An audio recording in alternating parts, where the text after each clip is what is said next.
All right. Well, James, I keep looking around, see who you're talking about. Who is this luminary you're referring to? Well, it's me. That's great. I think the thing is, you guys talked about it earlier when some of your Mogul crew were giving stats and doing some presentations. The thing of it is, we love real estate, don't we? This is not just like a 9 to 5 thing. And if you're a realtor, it's never 9 to 5. I know that, but when you're doing something that you really like, yeah, I mean, it just makes all the difference in the world. And people say to me, Barry, you've been doing this so long, you must be bored by now. I'm not bored. I like every deal. I'm interested in every one of my clients and what's going on.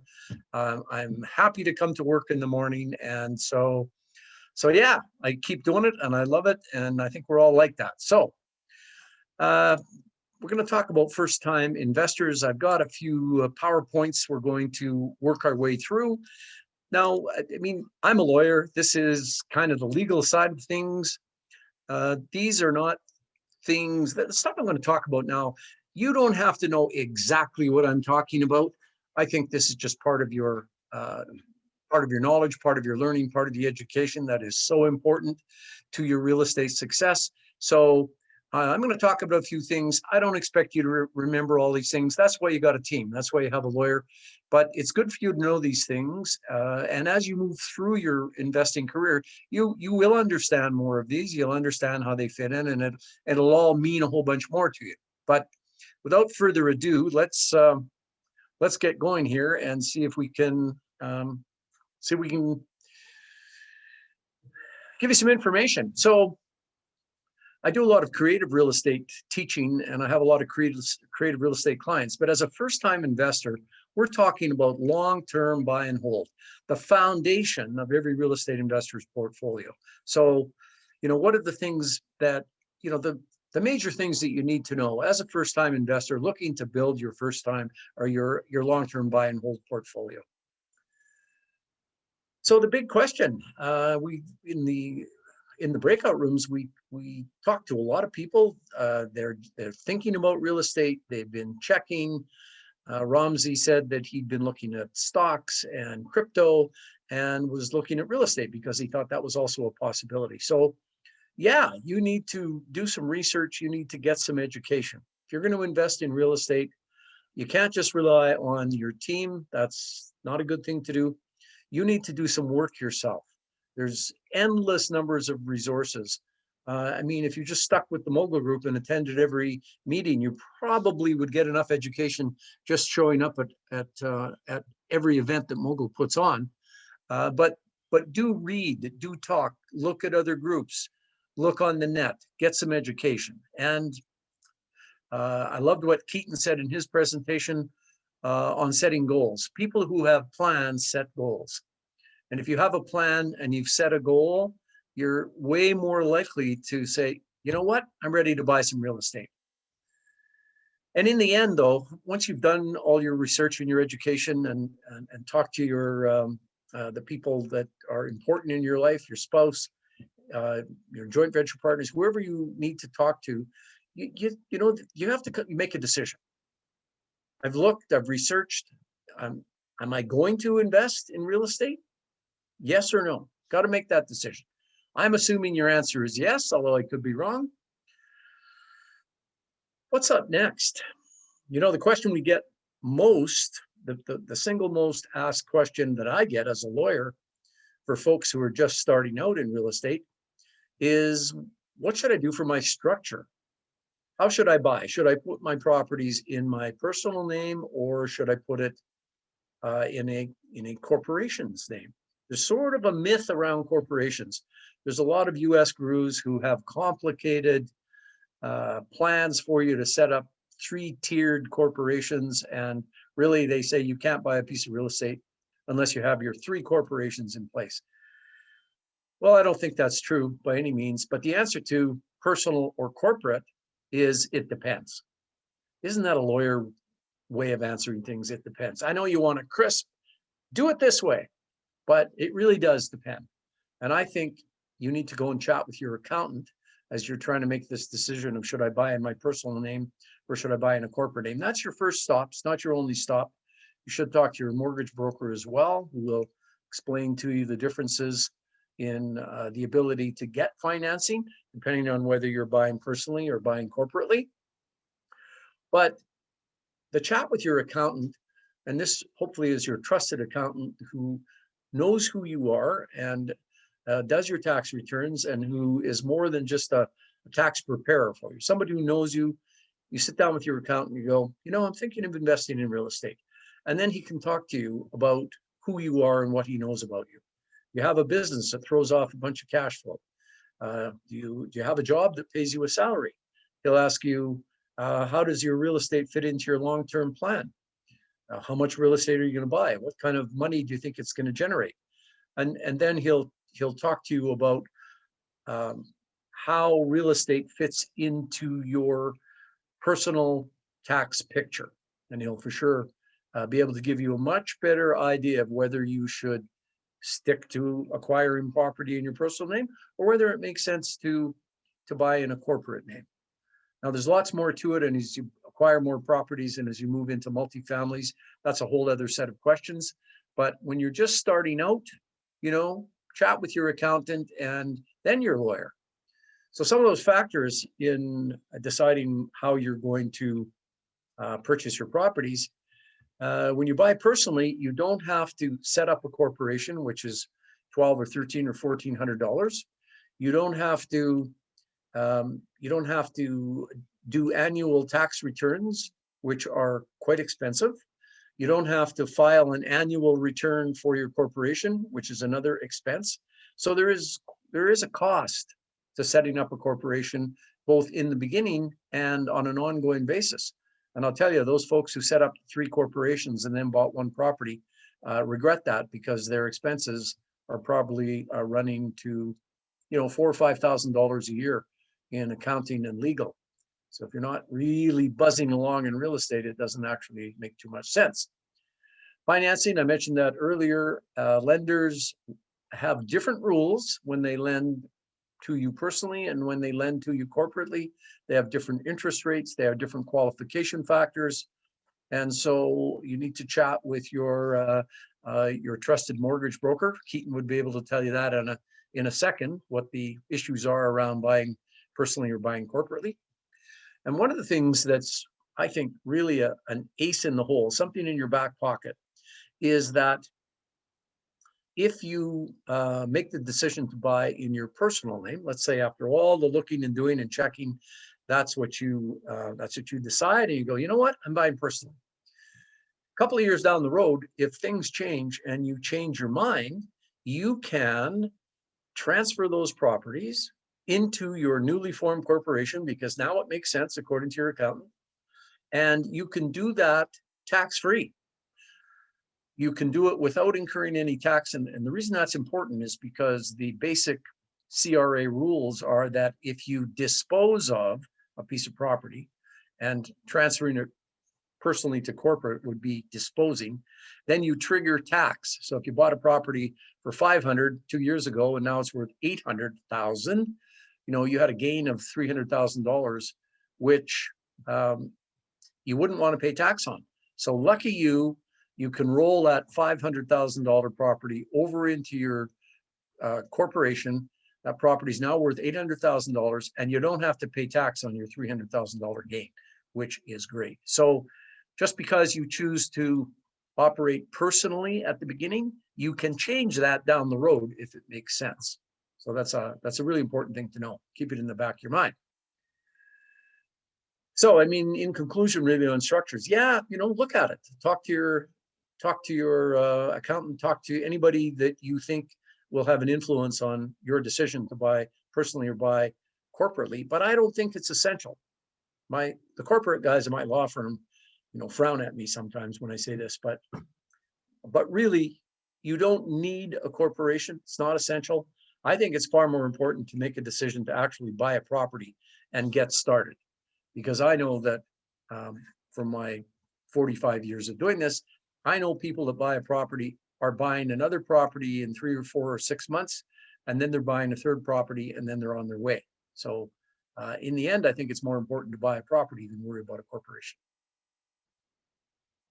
All right, well, what about the buying process? I mean, that is something that the Mogul realtors will be helping you directly and personally and in great detail with. But in the end, as you're working with your realtor, somewhere along the line, after sifting through and trying to find the properties that fit your plan and what you're trying to do in your real estate investing career, you will find a property. You will find one. And you will want to put in an offer on that property. So from the legal side, I believe that those Mogul realtors will, when you're ready to do an offer, they will get you a copy of the title. They will want to know what that title looks like, and you want to know what that title looks like. It's very important to look at it, see what's on the title. There's a ton of information on a title, a ton of things to help you out. Not all the time, but there can be. So one of the things that I want you to do is look at the title with your realtor and ask me questions if there are things on there that don't make sense to you and your realtor. So that, along with you finding a property that you like because you and your realtor have looked and found, you and your Mogul realtor can now write an offer to purchase. You can write an OTP, as they call it, an offer to purchase, a real estate purchase contract here in Alberta, an agreement of purchase and sale in Ontario. The actual contract is called a different thing, it seems like, in all the provinces, but it's a contract on which you write up a deal to make an offer to buy a piece of property. So that's making an offer. You got to be doing that if you're going to buy. Now, offers, real estate offers have to be in writing.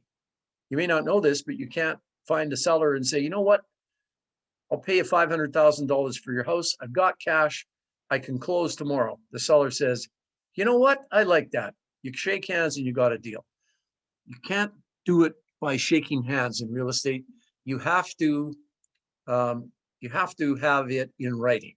And every province has a standard real estate purchase contract, usually prepared by and approved by their realtors association. So in Alberta, it's the AREA contract. AREA stands for Alberta Real Estate Association.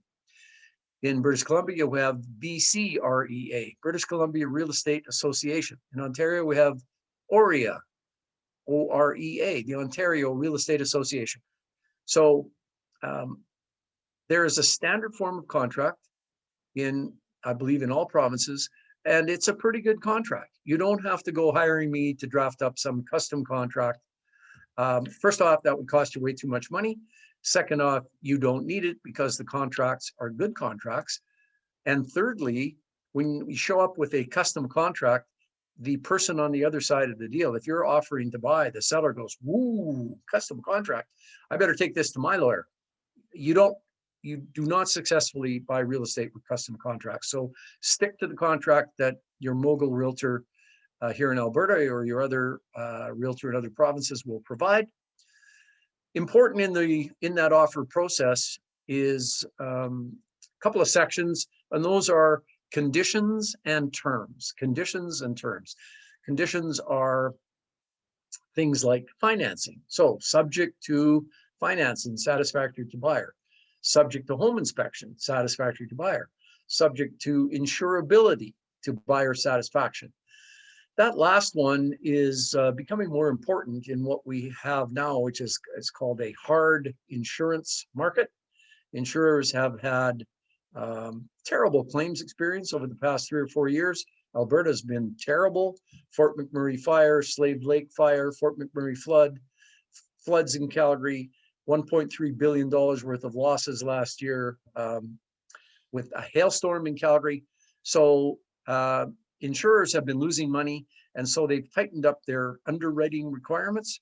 So if you're looking at a property and you think there is any issue around insurability, if there's anything at all that makes you wonder, can I get a decent insurance policy? You can write subject to insurability to buyer satisfaction.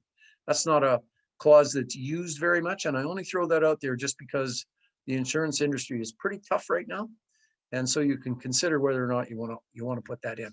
But you write up your offer and put these conditions in to protect yourself. You want to know that you're going to be able to get financing. You want to know that you're going to get a home inspection that says the property is in good shape and there's no concerns. And if you don't get those answers, you want to be able to exit the deal. So you write a deal with conditions. And then if you don't get the right answers, you don't have to close and you get your deposit back. Other conditions might be, if you're looking at buying a property with tenants in, you might want to review the leases to see whether or not you like the leases, whether or not there's anything weird in the leases, whether or not the tenants have paid 3 months rent in advance that the seller now has and that you won't collect.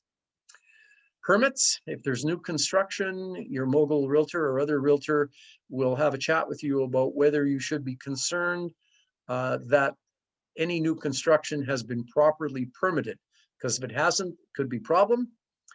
If you got a partner, sometimes that's a condition that you put in, subject to my partner's approval. Sometimes, you can't do everything with your partner. And if you've got one, you want to make sure that they're in agreement with what you're doing. So that's another condition you can put in. Conditions are usually, you can remove them by yourself. You don't have to have any agreement with the seller. If you love your financing, love your inspection, and those are your conditions, you can remove those on your own. You don't have to worry about the seller not agreeing, which seems weird, but that's the way this works with conditions legally. Terms. So conditions are things that depend on a third party giving you sort of information that you want. So financing, the third party is a bank or a lender. Inspection, it's a home inspector giving you the right answer. Review of leases, it's looking at those third party leases. Terms are just parts of the contract that you put in to make sure things happen the way you want them to happen.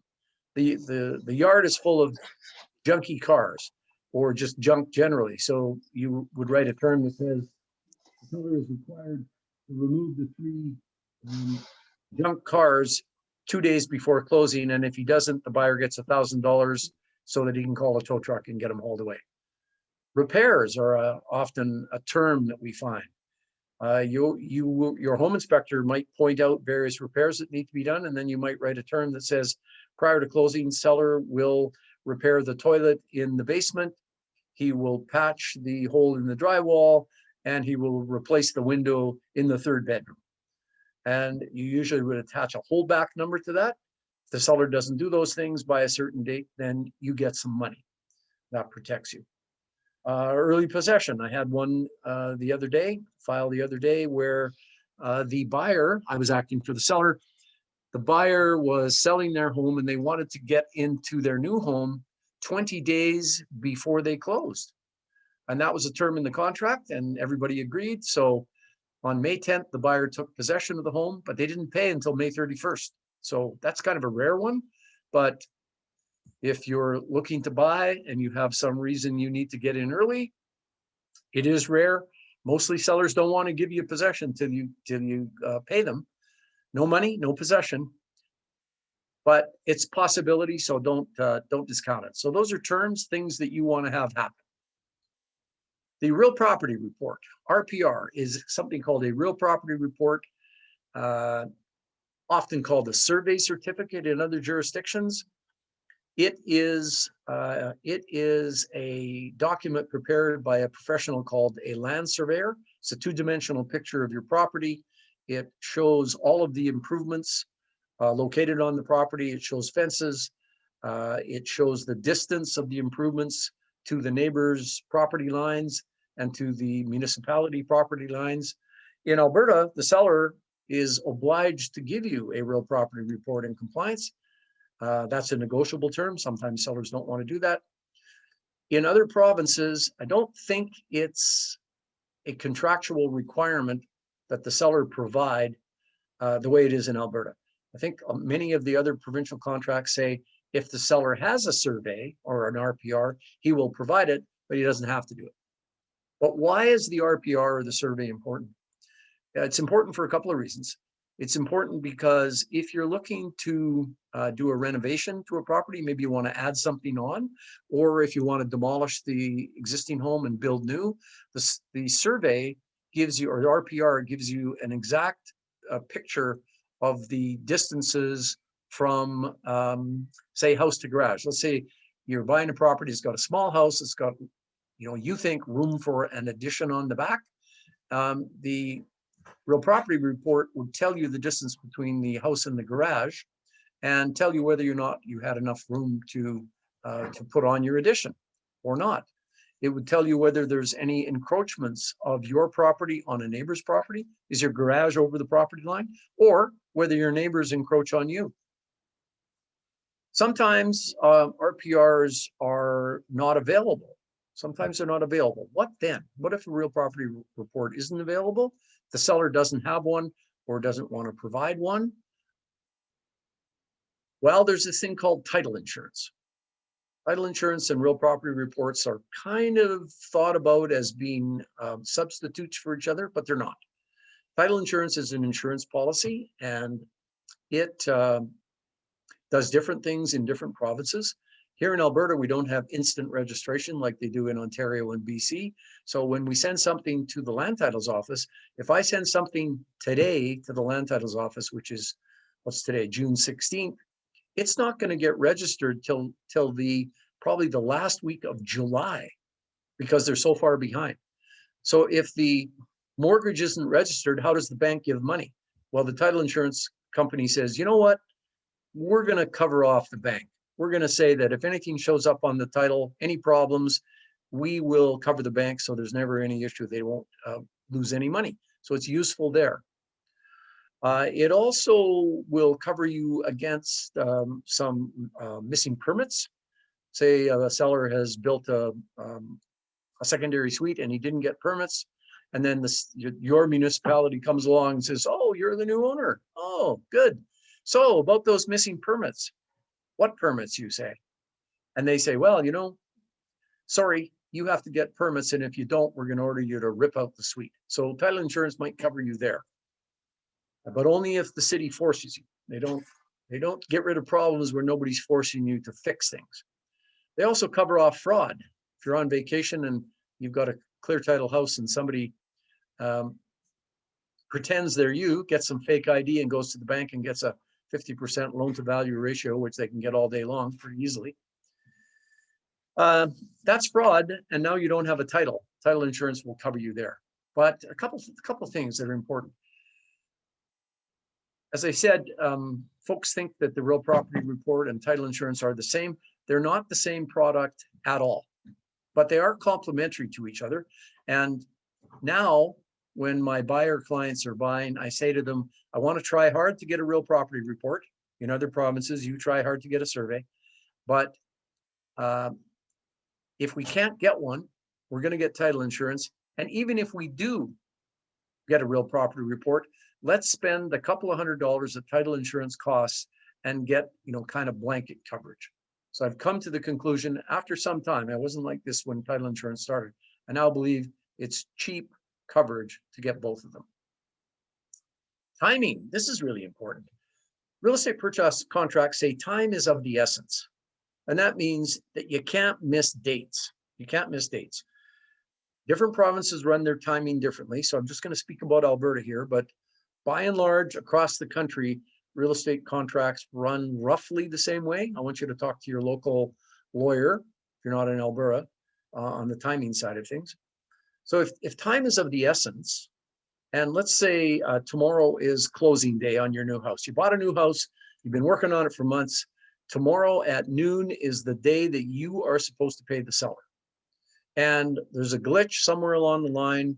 Your funds transfer didn't get to me.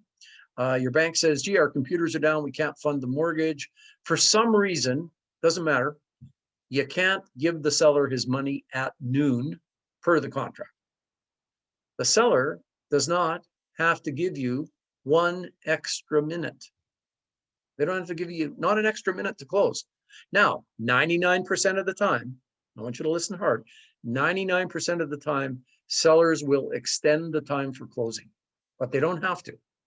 And we're in a pretty busy market right here. It's not quite as busy in Alberta, but in provinces where it's rocketing along, in provinces, in Ontario or BC, where if you wrote a contract, say 4 months ago, and somehow you got a long closing. You wrote it 4 months ago for a property for, $800,000.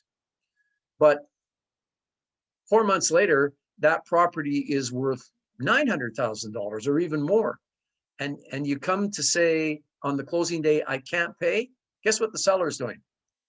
He could be tap dancing, clapping his hands and saying, yahoo, I don't have to close. And his lawyer will say, sorry, can't give you any time. You lose the deal, you lose your deposit, and the seller will sell to somebody else for $900,000. So if your contract has deadlines in it for closing and for conditions, make sure you meet those timing. Do your very best. I realize sometimes you can't do anything about it. It's not in your control, but I just need you to know that timing is of the essence, and you got to do your very best to meet timing. Your realtor knows that, they'll help you out. And it's busy. We talked in the early on before the meeting started. Keaton was talking about busyness from his perspective, and he mentioned it in his discussion, how long it's taking. The one that killed me was 12 weeks for a remortgage or a transfer in, a refi or a transfer in. 12 weeks. I think that's before they can give you a decision. My goodness. And then I don't know how long it takes to actually get things out. So the busier it is, the more pressure everybody feels to not do what you're supposed to do. And everybody in the chain is busy. Your realtor's busy, appraisers are hugely busy, home inspectors are hugely busy, lenders are busy, we're busy, mortgage brokers are busy, everyone's busy, and everyone's normal time for doing these things is getting stretched out. So you got to understand that. Do whatever you can to make sure that no one's waiting on you. I mean, you might have to wait on everybody else on the team and in the chain, but make sure no one else is waiting on you. You listen to your realtor, you listen to Keaton, you listen to what they tell you about what they need, and you make sure you get it to them. And without fail and without any missing anything, when they say they need it. That's not going to solve all your busyness problems, not by a long shot, but at least you won't be the cause of delay. The other thing that happens when things are busy is people start to get nervous. They're afraid of missing out. You want 2.5 weeks or 3 weeks to accomplish appropriate diligence on the property with your inspection and your financing. And sellers don't want to give you that time because other people say they don't need it. And so you get pressured to not do the appropriate diligence. People write unconditional offers. They think they can get a mortgage, but they don't have an unconditional mortgage commitment. The property looks like it's in good shape, but they didn't get a home inspection. And so busyness scrapes away at the diligence that you can do. So you just have to think about who you are as an investor. And if you're a first-time investor, I want you to be really careful about not doing the appropriate amount of diligence. If you've got a lot of experience, that's one thing. But if you're just starting out, and I know it's hard, you want to buy, and properties are going off the shelf like crazy, but you calm down, do the appropriate amount of diligence. If you have to wait a little bit, you're better to be safe than sorry, for sure. I don't want you to get started on the wrong foot. Don't, this is, kind of continuing in that vein. Don't succumb to the mania, the investor mania when everybody's buying. Don't succumb to FOMO, the fear of missing out. There are lots of buses. There's always, you got to have a few buses go by before you can get on one, but don't have your real estate career sidelined by letting timing things get you down. So timing for conditions, I think we used to say a couple of weeks. I mean, I would like it to be 3 weeks for financing and at least 3 weeks for financing and home inspections. I'd like it to be 30 days after condition removal. I know that's hard to get, and all you realtors and brokers who are listening, please don't gnash your teeth and say, Barry, you're telling these people they won't write deals if they can't get that amount of time. I know it's tough. I'm saying what's ideal. You have to adapt to the marketplace. You have to listen to your realtor who will tell you what is possible. To your broker who will tell you what is possible. They're down in the trenches where they have to deal with sellers and sellers' realtors They have to deal with banks. They will tell you what timing they can live with. So I'm telling you to try hard to get lots of time for these things. You listen to your realtor and your mortgage broker about what's really possible. All right. So let's summarize. Do your best, get your ducks in a row. Listen to your broker and your realtor about what they need from you and get those ducks in a row. Choose an experienced realtor and an experienced mortgage broker. If you haven't figured out that the Mogul realtors know what the heck they're doing, and if after Keaton's presentation you don't believe he really knows what he's talking about in the mortgage lending, mortgage brokerage business, then you're not listening. That's your best chance of having a successful first deal and continuing deals is if you have an experienced realtor and an experienced mortgage broker helping you out. They're the ones that will set it up for you. They're the ones who will allow you to do this. Take action. Are you going to overanalyze this stuff and have an analysis paralysis? If you've done your educational stuff, if you've analyzed, if you set goals, if you've made a decision to buy, then my best coaching for you as a real estate lawyer in terms of being a first-time investor and having success is take some action. Write an offer to purchase and get going. You got to get past that first damn deal. And if you can do that, you will buy a lot more properties. And folks, that's my presentation for the evening. Thank you.